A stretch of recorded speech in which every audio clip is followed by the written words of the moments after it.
आकाशवाणी लखनऊ से प्रस्तुत हैं प्रादेशिक समाचार। मुख्य समाचार। मुख्यमंत्री योगी आदित्यनाथ ने आज केजीएमयू के 120वें स्थापना दिवस समारोह में की शिरकत। अत्याधुनिक मशीनों और लैब के लिए स्वीकृत किए 300 करोड़ रुपए। मुख्यमंत्री ने आज गोरखपुर में 7 दूध कोल्ड स्टोरेज का किया लोकार्पण। 7000 से अधिक स्वयं सहायता समूहों को जारी किए 242 करोड़ रुपए। प्रदेश के 1331 परीक्षा केंद्रों पर कल होगी पीसीएस प्रारंभिक परीक्षा। नकल रोकने के लिए सुरक्षा के किए गए पुख्ता इंतजाम। और उत्तर प्रदेश को वन क्षेत्र बढ़ाने में देश में मिला दूसरा स्थान। मुख्यमंत्री ने उपलब्धि को बताया प्रधानमंत्री नरेंद्र मोदी के एक पेड़ मां के नाम अभियान का प्रतिफल। नमस्कार, प्रदेश के समाचारों के साथ मैं तनवीर फातिमा। और अब समाचार विस्तार से। मुख्यमंत्री योगी आदित्यनाथ आज लखनऊ में किंग जॉर्ज मेडिकल विश्वविद्यालय के 120वें स्थापना दिवस समारोह में शामिल हुए। कार्यक्रम को संबोधित करते हुए मुख्यमंत्री ने कहा कि चिकित्सक का व्यवहार ठीक होता है तो नर्सिंग और पैरामेडिकल का व्यवहार अपने आप ठीक हो जाता है। उन्होंने कहा कि सरकार ने भी संस्थान को आगे बढ़ाने के लिए अत्याधुनिक मशीनों और लैब के लिए 300 करोड़ रुपए की धनराशि स्वीकृत की है। इसके अलावा 377 करोड़ रुपए से सर्जरी डिपार्टमेंट की एक नई बिल्डिंग भी स्वीकृत की है। प्रदेश सरकार ने आपको जो पैसा अभी 300 करोड़ रुपए यहाँ के लिए स्वीकृत किए हैं, जिसमें हाइब्रिड ओटी, रोबोटिक सर्जरी का सिस्टम लगाने, न्यूरो नेविगेशन सिस्टम, माइक्रोस्कोप और सुपर माइक्रो सर्जरी के लिए, 2 कार्डियक कैथेटराइजेशन लैब्स के लिए, ये सभी धनराशि आपको यहाँ पर उपलब्ध करवाई है। साथ साथ 377 करोड़ रुपए से अधिक की धनराशि सर्जरी डिपार्टमेंट के एक नई बिल्डिंग के लिए भी आपको धनराशि पूरा डिपार्टमेंट बनाने के लिए भी इसके लिए धनराशि स्वीकृत की है। मुख्यमंत्री योगी आदित्यनाथ ने आज गोरखपुर में उत्तर प्रदेश राज्य ग्रामीण आजीविका मिशन द्वारा संचालित श्री बाबा गोरखनाथ कृपा दुग्ध उत्पादक संस्था के 7 दुग्ध अवशीतन गृहों का लोकार्पण और 7405 स्वयं सहायता समूहों को 242 करोड़ रुपए से अधिक की सहायता राशि का हस्तांतरण किया।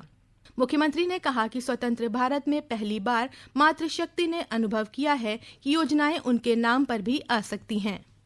पहली बार स्वतंत्र भारत में मातृशक्ति ने इस बात को अनुभव किया है कि योजनाएं उनके नाम पर भी आ सकती है और उनका लाभ सीधे उनको भी प्राप्त हो सकता है। चाहे वह स्वच्छ भारत मिशन के अंतर्गत हर घर में बनने वाला शौचालय हो, और स्वच्छता का तो प्रतीक है ही, नारी गरिमा का प्रतीक भी है। हर घर को मिलने वाला रसोई गैस का सिलेंडर हो, यह भी नारी सम्मान का भी और नारी सशक्तिकरण का भी, उनके समर्थ बनाने का भी एक अभियान है।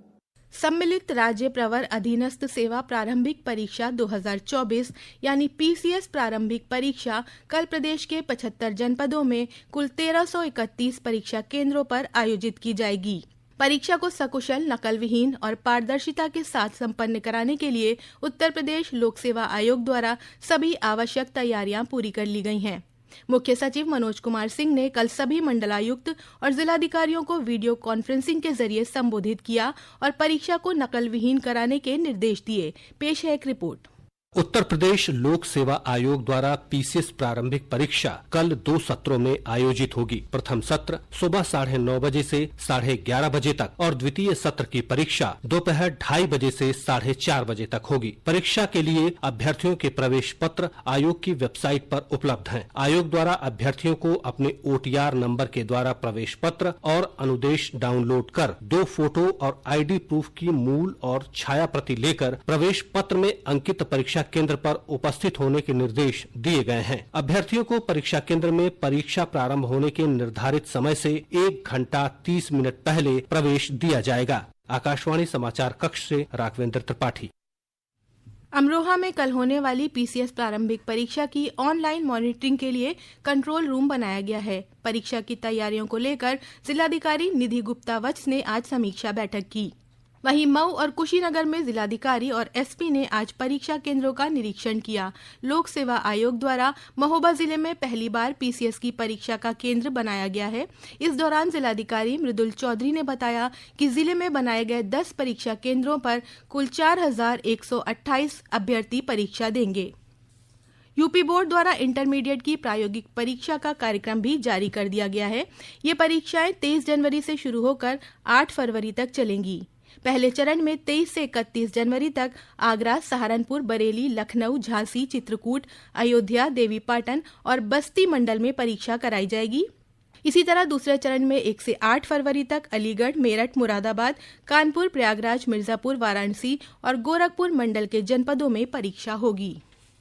ये समाचार आप आकाशवाणी लखनऊ से सुन रहे हैं। ताज़ा समाचार जानने के लिए आप हमारी वेबसाइट newsonair.gov.in पर लॉगिन कर सकते हैं। इसके साथ ही आप प्रादेशिक समाचारों का ये बुलेटिन हमारे YouTube channel news on AIR Lucknow पर भी सुन सकते हैं। केंद्रीय पर्यावरण, वन और जलवायु परिवर्तन मंत्रालय की भारत वन स्थिति रिपोर्ट 2023 के अनुसार उत्तर प्रदेश में वन और वृक्ष आच्छादन में 559 वर्ग किलोमीटर की वृद्धि हुई है। ये रिपोर्ट आज केंद्रीय मंत्री भूपेंद्र यादव ने जारी की है। वन क्षेत्र वृद्धि के मामले में उत्तर प्रदेश ने देश में दूसरा स्थान हासिल किया है। इस उपलब्धि पर मुख्यमंत्री योगी आदित्यनाथ ने सोशल मीडिया पोस्ट के जरिए प्रदेशवासियों को बधाई दी है। उन्होंने इसे प्रधानमंत्री नरेंद्र मोदी के आह्वान पर शुरू हुए एक पेड़ मां के नाम अभियान का प्रतिफल बताया। केंद्रीय राज्य मंत्री अनुप्रिया पटेल ने आज मिर्जापुर के राजकीय पौधशाला में एग्रो क्लाइमेटिक जोन स्तरीय 3 दिवसीय किसान मेले और प्रदर्शनी का उद्घाटन किया। साथ ही उन्होंने दिशा बैठक की समीक्षा की। कार्यक्रम को संबोधित करते हुए केंद्रीय राज्य मंत्री ने कहा कि भारत में जब तक किसान आत्मनिर्भर नहीं हो जाएंगे तब तक विकास नहीं होगा। उन्होंने कहा कि इस प्रदर्शनी से जनपद के किसान लाभान्वित होंगे। कृषि मेला का आयोजन किया गया है, प्रदर्शनी का आयोजन किया गया है और मुझे प्रसन्नता है कि बढ़ चढ़कर जो हमारे जनपद के किसान हैं उसमें प्रतिभाग कर रहे हैं। 3 दिन तक ये चलेगा और उसमें शासन द्वारा जितनी भी योजनाएं संचालित की जा रही हैं उसके बारे में हमारे किसान भाई जानें और उसका लाभ उठाएं। इस उद्देश्य से इस मेले का आयोजन किया गया है। महाकुंभ 2025 दिव्य भव्य होने के साथ ही डिजिटल भी होने जा रहा है। ऐसे में सुरक्षा प्रबंधन के दृष्टिगत महाकुंभ मेले में advanced AI data driven data analytics solution system को लागू करने की शुरुआत हो गई है। पेश है एक रिपोर्ट। महाकुंभ के दौरान सुरक्षा से लेकर अन्य इंतजामों के लिए तकनीक का इस्तेमाल किया जा रहा है। महाकुंभ मेला के वरिष्ठ पुलिस अधीक्षक एसएसपी राजेश कुमार द्विवेदी ने बताया कि इस प्रक्रिया को पूरा करने और सर्विलांस के लिए एक विशिष्ट टीम का गठन होगा जो इस सिस्टम को लागू करने, प्रत्येक पुलिसकर्मियों और सुरक्षा स्टाफ को ट्रेन करने, साथ ही विभिन्न प्रकार के रिपोर्ट्स के निर्धारण एवं निर्माण में मददगार साबित होगी। एसएसपी ने बताया कि इस सिस्टम से पुलिस का सर्विलांस और अधिक मजबूत हो जाएगा, जिससे श्रद्धालुओं की सुरक्षा के साथ ही मेला संचालन के लिए प्रभावी रणनीति बनाई जा सकेगी। आकाशवाणी समाचार कच्छ से ओम अवस्थी। राज्यसभा उपसभापति हरिवंश नारायण सिंह ने आज 5 दिवसीय मेरठ महोत्सव का उद्घाटन किया। इस अवसर पर प्रदेश के ऊर्जा राज्य मंत्री डॉक्टर सोमेंद्र तोमर, भाजपा के वरिष्ठ नेता लक्ष्मीकांत वाजपेयी समेत अनेक गणमान्य व्यक्ति उपस्थित थे। महोत्सव में सांस्कृतिक कार्यक्रमों के अलावा मेरठ के स्वतंत्रता संग्राम में योगदान पर आधारित विभिन्न कार्यक्रम आयोजित किए जाएंगे। प्रदेश के सहकारिता राज्य मंत्री जेपीएस राठौर ने आज अयोध्या में school games federation of India के तहत 4 दिवसीय नेशनल चैंपियनशिप खो खो प्रतियोगिता का उद्घाटन किया।